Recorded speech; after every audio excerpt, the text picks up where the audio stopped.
हो मॅडम, इथं माझं पॉकेट पडलं का? तुमचं पॉकेट बघत बसायला मला तेवढंच काम आहे काय? अहो मॅडम, त्या पॉकेटमध्ये 10,000 रुपये होते हो. माझ्या भावाला दवाखान्यात दाखवायचं होतं. अहो खरंच मी बघितली नाही तुमचं पाकिट.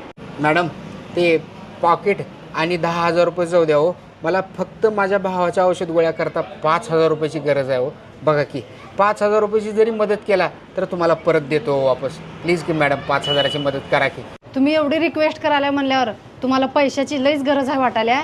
माझ्याकडनं एक छोटीशी फुलाची पाकळी म्हणून 5,000 रुपये तुम्हाला मदत. धन्यवाद हा मॅडम, देतो तुमचे पैसे परत. हा येडा कुठला, पॉकेटात 10,000 रुपये असताना माझ्याकडनं फक्त 5,000 रुपये घेऊन गेलाय. 5,000 रुपये गेले तर गेले, 5,000चा फायदा झाला मला.